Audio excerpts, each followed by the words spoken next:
입니다. 찬양의 가사처럼 어린 양이 어디를 가든지 우리가 따르기를 원합니다. 목자가 부르실 때에 그 음성을 듣고 따라가기를 원합니다. 우리가 주의 음성을 듣기를 소원합니다. 우리를 인도하여 주시옵소서. 예수님 이름으로 기도드리옵나이다. 아멘. 고린도전서 3장 16절에서 17절 말씀입니다.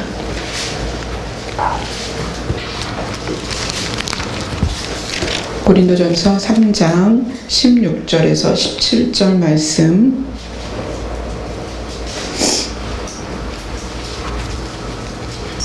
하나님의 성령이 너희 안에 계시는 것을 알지 못하느냐라는 제목으로 함께 나누겠습니다. 본문을 같이 읽도록 하겠습니다. 시작. 너희는 너희가 하나님의 성전인 것과 하나님의 성령이 너희 안에 계시는 것을 알지 못하느냐. 누구든지 하나님의 성전을 더럽히면 하나님이 그 사람을 멸하시리라. 하나님의 성전은 거룩하니 너희도 그러하니라. 아멘. 이 말씀을 이해하기 위해서는 3장 1절부터 쭉 내용을 봐야 합니다. 고린도전서 3장 1절부터 9절까지 말씀을 길지만 같이 읽도록 하겠습니다. 시작. 형제들아, 내가 신령한 자들을 대함과 같이 너희에게 말할 수 없어서 육신에 속한 자 곧 그리스도 안에서 어린 아이들을 대함과 같이 하노라. 내가 너희를 젖으로 먹이고 밥으로 아니하였노니 이는 너희가 감당하지 못하였음이거니와 지금도 못하리라. 너희는 아직도 육신에 속한 자로다. 너희 가운데 시기와 분쟁이 있으니 어찌 육신에 속하여 사람을 따라 행함이 아니리요. 어떤 이는 말하되 나는 바울에게라 하고 다른 이는 나는 아볼로에게라 하니 너희가 육의 사람이 아니리요. 그런즉 아볼로는 무엇이며 바울은 무엇이냐. 그들은 주께서 각각 주신 대로 너희로 하여금 믿게 한 사역자들이니라. 나는 심었고 아볼로는 물을 주었으되 오직 하나님께서 자라나게 하셨으니 그런즉 심은 이나 물 주는 이는 아무것도 아니로되 오직 자라게 하시는 이는 하나님뿐이니라. 심는 이와 물 주는 이는 한 가지이나 각각 자기가 일한 대로 자기의 상을 받으리라. 우리는 하나님의 동역자들이요 너희는 하나님의 밭이요 하나님의 집이니라. 아멘. 9절까지의 말씀 중에서 바울이 지금 형제들아 그러면서 지체들에게 이야기를 합니다. 고린도 교인들에게 이야기를 하는 거예요. 성도들에게. 내가 너희에게 영적인 정말 귀한 말씀을 주고 싶은데 아직 너희가 그걸 먹을 수가 없어. 그러면서 뭐라고 말하냐면 육에 속했다. 너희는 육에 속했다. 이렇게 이야기를 해요. 육에 속했기 때문에 나오는 현상이 뭐다? 시기와 분쟁이다. 이렇게 얘기를 합니다.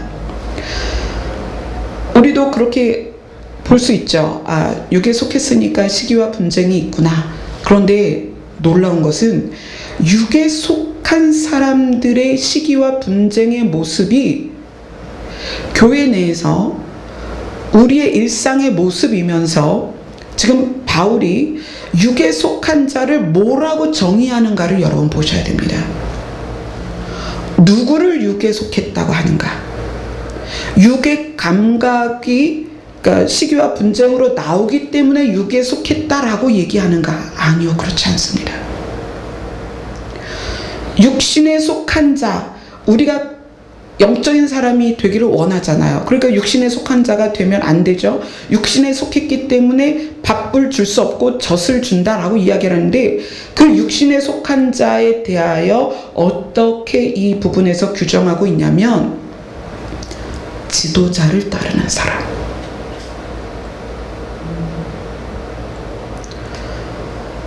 여러분, 우리가 이제까지 배워온 것과 우리가 따라온 것에 대해서 생각을 해봐야 됩니다. 저도 부모님이 목사님이셨고 남편이 목회를 했고, 그래서 목회자의 권위가 굉장히 익숙한 사람입니다. 아버지가 그렇게 성도들 앞에서, 물론 옛날 목회자는 더 했죠. 절대 가운 안 벗으십니다. 모든 주일을 가운을 입으셨고, 그것이 이제 어떤 목회자의 권위 이렇게 생각이 됐고, 강단에도 함부로 못 올라갔고, 그게 이제 권위다 이렇게 생각을 했고, 또 우리가 늘 신앙생활 하면서 목사님 대하기를 하나님 대하듯, 목사님 말씀을 하나님 말씀처럼, 그것이 꼭 나쁘다는 건 아니에요. 그런데 오늘 바울이 이야기하는 건 이런 거예요. 내가 영적인 말씀을 너희에게 주고 싶은데 너희가 영적인 음식을 먹을 수가 없어. 그래서 갓난아이가 먹는 젖을 먹여야 되는데, 그 이유는 너희가 육에 속했기 때문이야. 그 육에 속해서 육의 감정, 그러니까 시기와 분쟁이 계속 나오는데, 육에 속한 사람을 어떤 상황으로 규정을 여기서 내리고 있냐면 바울파, 아볼로파 이러면서 지도자의 권위에 속해서 지도자의 영향력 아래에 있는 사람들에 대해서 육신에 속했다라고 이야기를 하는 거예요. 이게 왜 그럴까요? 왜? 이렇게 이야기합니다. 바울과 아볼로는 이제 동역하는 관계잖아요. 바울이 이방인들에게 복음을 전합니다. 고린도 사람들도 마찬가지고, 빌립보, 에베소 다 그렇죠. 바울이 복음을 전하고 교회를 세우게 되면 그 교회를 세운 곳에서는 지도자들이 세워집니다. 그래서 성도들을 가르쳐요. 근데 여기에서는 지금 아볼로가 성경을 가르치는 교육을 맡았었습니다. 그러니까 바울은 복음을 전했어요. 그래서 믿게 했고요. 아볼로는 가르쳤습니다. 말씀을, 예수님께서 우리에게 주신 말씀, 또 구약에 있는 성경과 그것이 예수 그리스도로 말미암아 이루어진 이 모든 것들을 아볼로가 가르쳤습니다. 그런데 자라나게 하는 건 하나님이다 라고 이야기를 하는 거예요. 여러분이 그렇잖아요. 저도 그렇지만 더 성숙하고 싶고, 더 영적이고 싶고, 그렇죠? 더 거룩하고 싶고, 또 더 성장하고 싶습니다. 그렇다면 오늘 바울의 이야기는 뭐냐면 지도자를 의지하지 말라는 거예요. 지도자 편에 서서 지도자의 영향력 아래서 지도자가 나를 성장시킬 것처럼 생각하지 말라는 거예요. 그것이 너무 강하다 보니까 아볼로에게 은혜 받은 사람과 바울에게 은혜 받은 사람들이 서로 싸우는 거예요. 야, 그래도 바울이 낫지. 아니야, 무슨 얘기야, 아볼로가 낫지. 막 이렇게 싸우는 거예요. 그래서 지금 바울이 중요한 얘기를 합니다. 심는 이와 물 주는 이는 한 가지나 각각 자기가 일한 대로 자기의 상을 받을 거야. 지도자들은 자기의 일한 대로 상을 받을 거야. 그런데 그 성도를 자라게 하는 건 하나님이라는 거예요. 그러니까 여러분이 교회를 다니시고 교회 문을 열고 이곳에 앉아 계십니다. 물론 제 설교를 듣고 싶어서 오신 분들이 계십니다. 그러나 제 설교가 여러분을 자라게 하는 게 아니라는 거예요. 누가 자라게 하신다? 하나님이 자라게 하신다. 이건 굉장히 중요한 내용입니다. 여러분, 우리가 이제까지 목사님 말씀만 잘 들으면 왠지 구원받을 것 같고, 또 성숙될 것 같고, 하나님께서 책임질 것 같고, 그런 삶을 저도 살아왔습니다. 그러나 신앙생활은 제가 늘 이야기하죠. 하나님과의 관계다. 믿음은 하나님과의 관계다. 사역자는 그걸 돕는 역할만 하는 거예요. 씨를 뿌리든지 가르치든지 방향을 제시하든지 그런 것뿐이에요. 절대로 제가 여러분을 구원받게끔 장담할 수 없습니다. 저는 그저 성경을 여러분에게 제가 조명받은 대로 또 성경을 말씀 그대로 여러분들에게 알려드리는 역할만 하는 거예요. 그러면 그 성경을 통해서 여러분은 누구 앞에 나아가야 돼요? 하나님 앞에 나아가는 거예요. 베레아 사람들처럼 성경 말씀을 들으면 그런가 하여 그 말씀을 가지고 하나님 앞에 가는 거예요.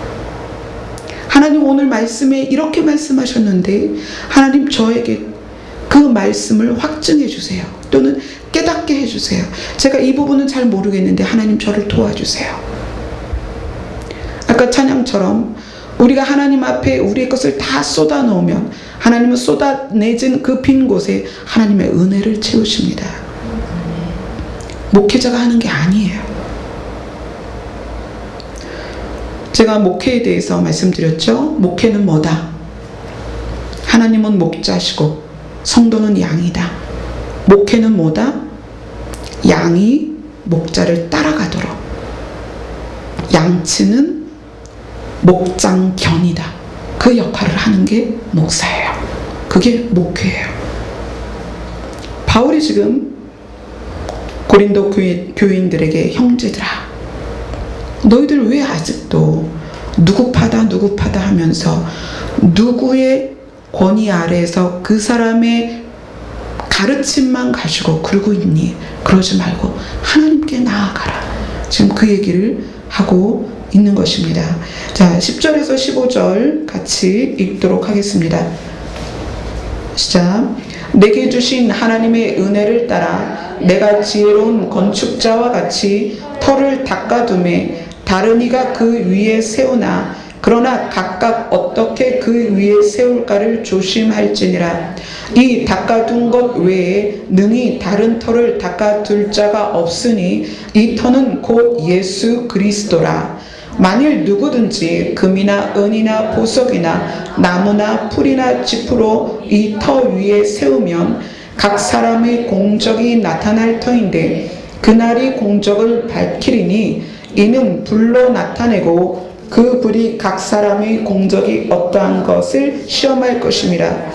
만일 누구든지 그 위에 세운 공적이 그대로 있으면 상을 받고 누구든지 공적이 불타면 해를 받으리니 그러나 자신은 구원을 받되 불 가운데서 받는 것 같으리라.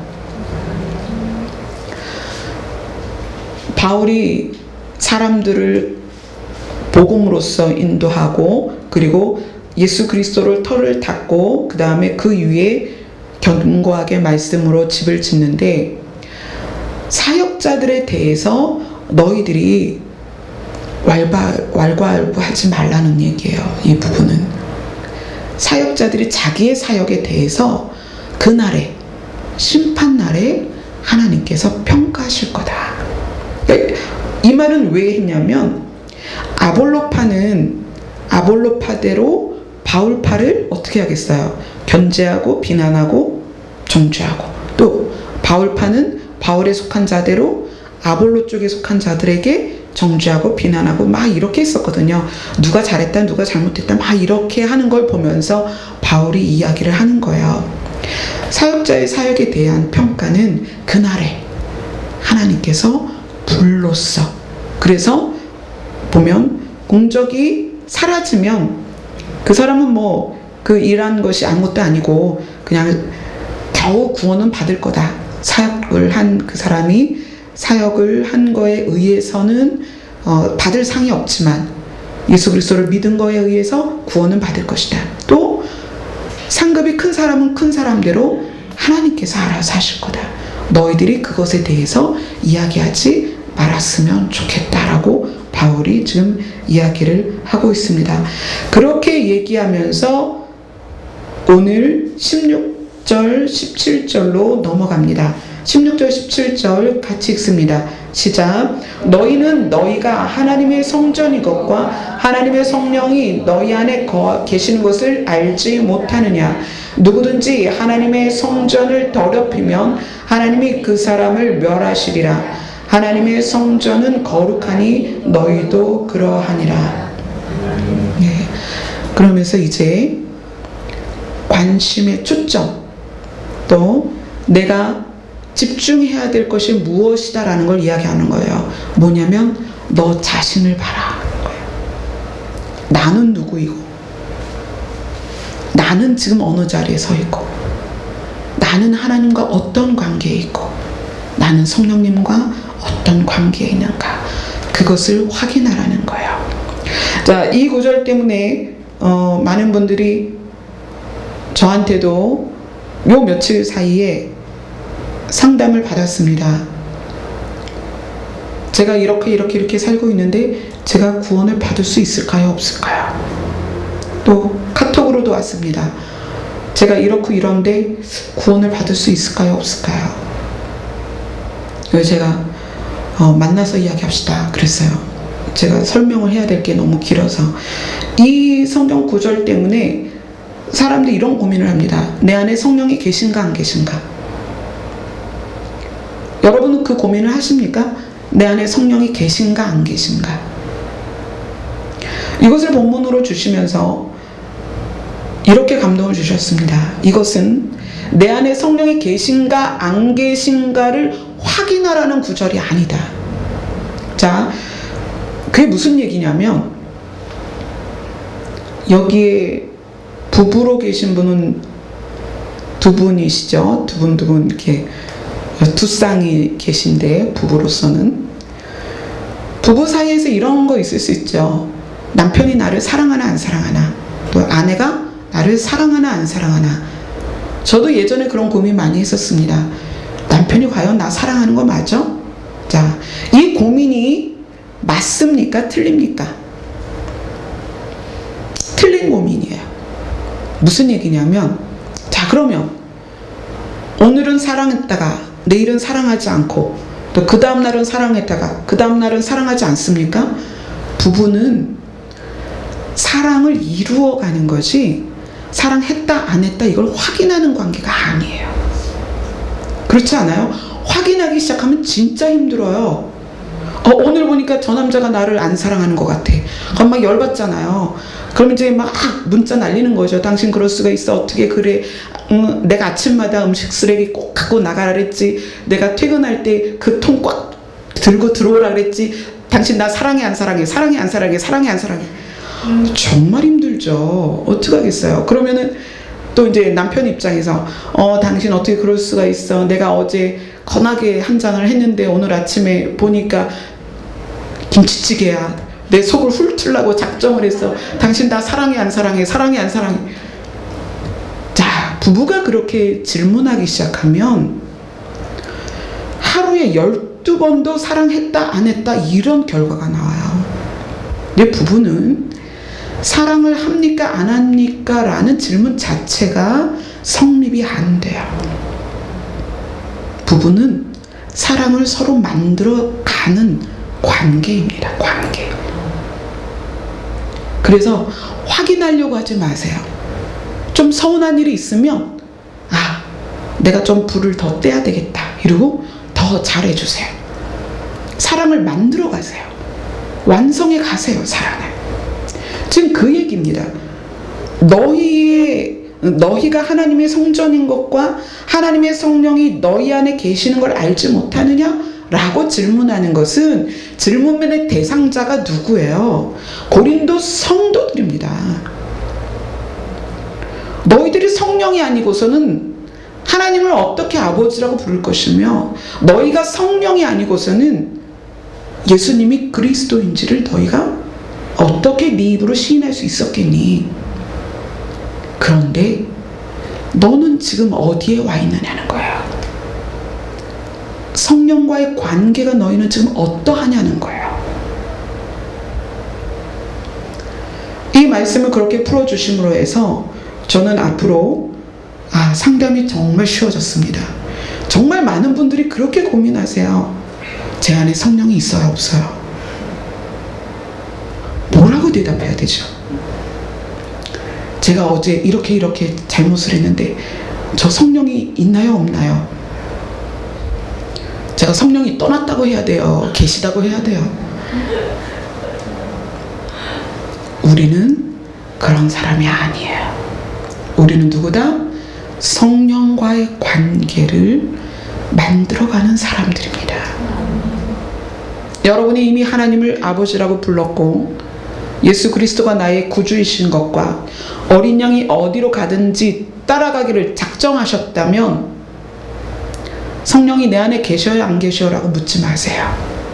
어떻게? 성령님 내 안에 충만하시기를, 늘 성령께서 나와 동행하시기를, 하나님께서 성령을 내 안에 더 부어주시기를, 그걸 기도해야 되는 거예요.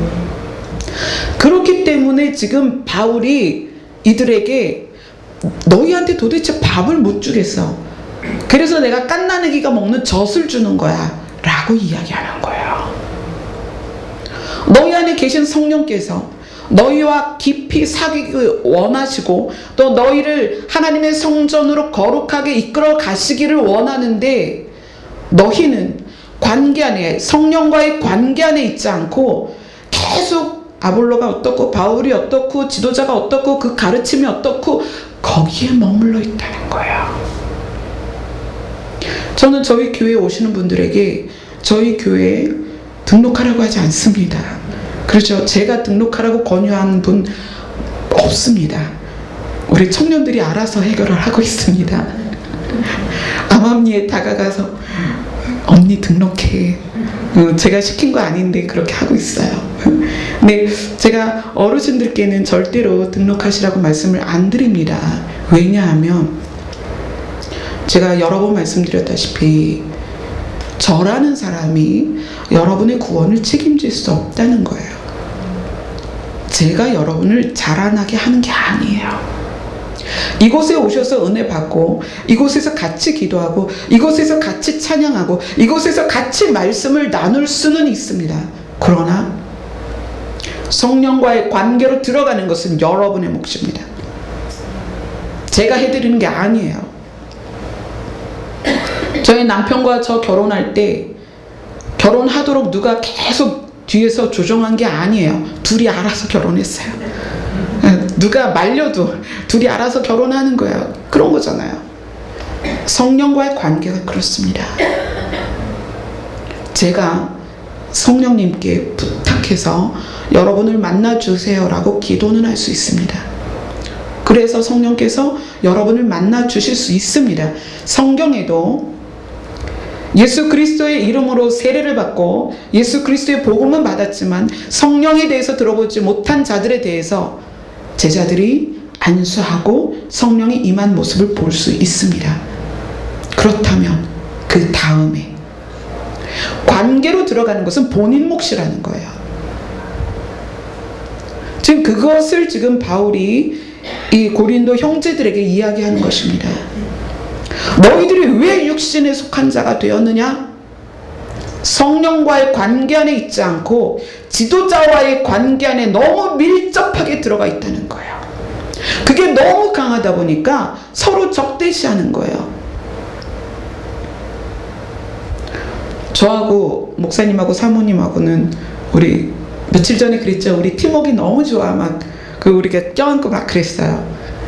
근데 세월이 지나서 성도가 많아지니까 목사님 파, 사모님 파, 또 전도사 파 이렇게 나뉘면 어떻게 되는 거예요? 교회가 육으로 망하는 거예요. 그래서 바울이 이야기합니다. 나도 아볼로도 아무것도 아니다. 우리의 사역은 하나님 앞에 가서 심판날에 그 결과를 알게 될 거다. 너희는 우리에게 집중하지 말라는 거예요. 뭐만 해라? 성령과 관계를 가지라는 거예요. 하나님의 성령이 너희 안에 계시는 것을 알지 못하느냐? 왜 확인을 안 하고 왜 그분과 만나지 않고 왜 그분과 함께 가지 않으면서 지도자 밑에서 서로 싸우느냐는 거예요. 그래서 너희에게 내가 육에 속했다라고 이야기하는 거라는 거예요. 바울이. 하나님은 살아계십니다. 예수님도 마찬가지고요. 성령님도 살아계신 하나님이세요. 여러분의 목걸이처럼 그냥 목에다 척 걸고 있는 게 아니란 얘기예요. 여러분 반지처럼 반지를 손에다 끼워 놓으면 안 도망가잖아요. 그게 아닙니다. 성령님은요, 인격이 있으신 분이에요. 그분과 관계를 갖고 친밀해지고 그분을 만나기를 소원해야 그분이 우리와 더 깊이 친밀해지시는 거예요.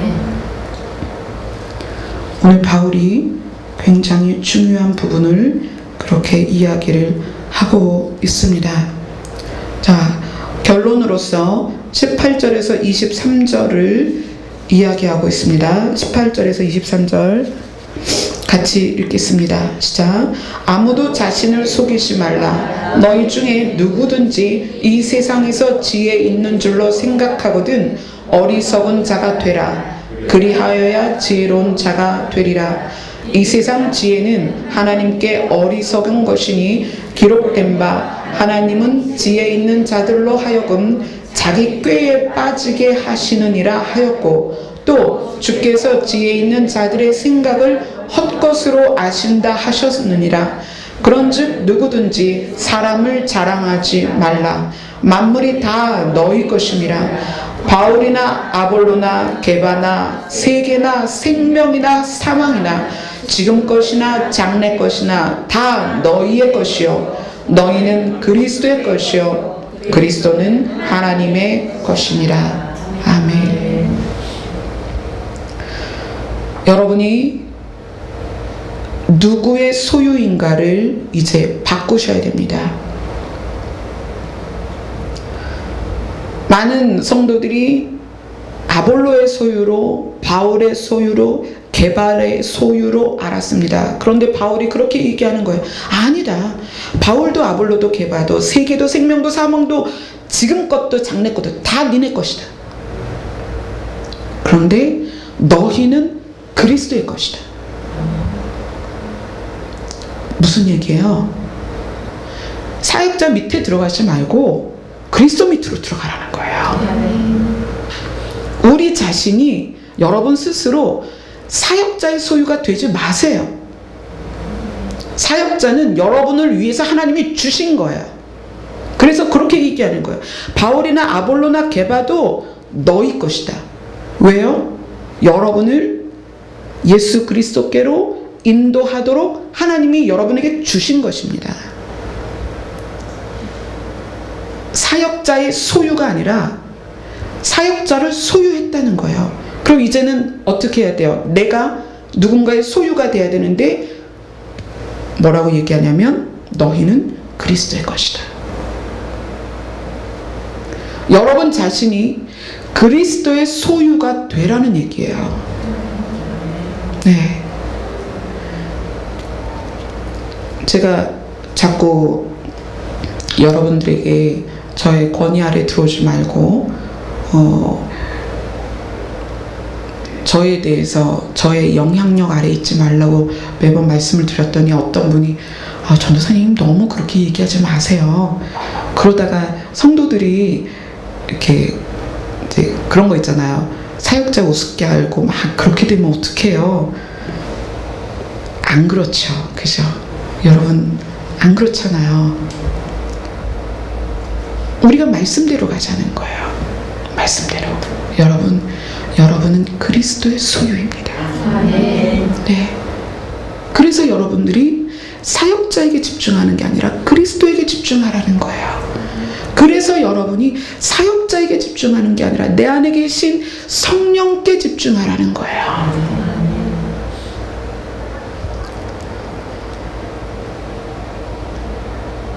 이 말씀 중에 어디를 보냐면 우리가 지난주에 본 본문이에요. 2장 10절입니다. 2장 10절 같이 읽겠습니다. 시작. 오직 하나님이 성령으로 이것을 우리에게 보이셨으니 성령은 모든 것 곧 하나님의 깊은 것까지도 통달하시느니라. 자, 18절에서 23절까지 이야기를 통해서 바울은 뭘 얘기하냐면 너희는 이 세상 것으로는 절대로 지혜로울 수 없다. 또 여기에서 너희는 누구냐면 육신에 속한 자, 사역자에게 속한 자를 말하는 거예요. 육신에 속하고 사역자에 속한 자들은 절대로 지혜로워질 수 없다. 왜? 10절 말씀처럼 지혜는 성령으로부터 나오기 때문입니다. 여러분이 왜 성령에 집중해야 하는지, 사역자가 아니라 왜 성령에 집중해야 되는가? 지혜는 하나님의 깊은 것을 통달하시는 분이 성령님이시기 때문에 여러분이 성령님과 깊은 관계로 가야만 여러분이 지혜로운 사람이 되는 거예요. 세상 것으로는 어떤 것으로도 우리가 지혜로울 수 없습니다. 그래서 바울이 지금 2장, 3장을 이어가면서 굉장히 중요한 부분들을 이야기하고 있습니다. 여러분은 그리스도의 소유입니다. 그리고 하나님의 성전이고요. 성령께서 여러분과 계십니다. 그렇다면 이제는 성령께 집중하셔서 성령님과 교제하시면서 하나님의 깊은 것을 통달하신 성령으로부터 교육을 받으세요. 성경에 그렇게 말합니다. 너희들이 따로 배울 필요가 없다.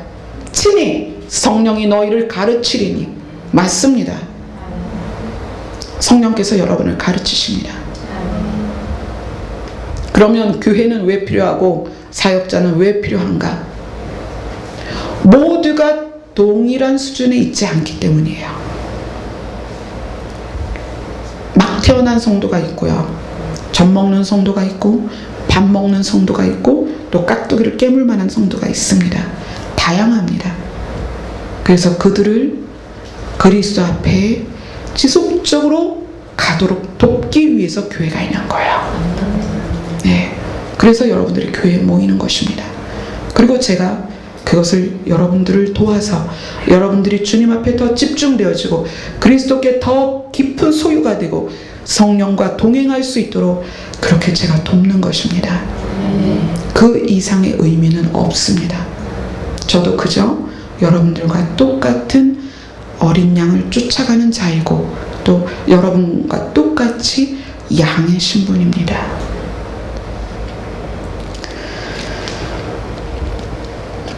이제 여러분들이 어디에 집중하셔야 되는지 깨달으셨다면 이제 매일매일 기도의 시간을 가정에서든 직장에서든 오가는 차 안에서든 어디서든 성령님과 교제하는 시간을 가지세요. 성령께서 내 옆에 계신 것, 내 안에 계신 것을 의식하고 대화를 나누세요. 성령님, 저 오늘 출근합니다. 사장 성격이 아주 지랄 맞습니다. 사장님 마음 좀 성령님 어떻게 좀 해주세요. 우리 김정호 집사님 그죠? 네. 우리 김정호 집사님을 너무 괴롭혀요. 사장님이. 다 잃으세요. 여러분은 그리스도의 소유입니다. 그리스도께서 뭐 하시겠어요? 그래? 내가 기다려봐. 내가 좀 만져줄게. 사용하세요. 여러분의 능력을 사용하세요. 네, 우리 김정호 집사님 그리스도의 소유입니다. 대단한 백이에요. 네, 날마다 성령님과 동행하시기를 소원합니다. 기도하겠습니다.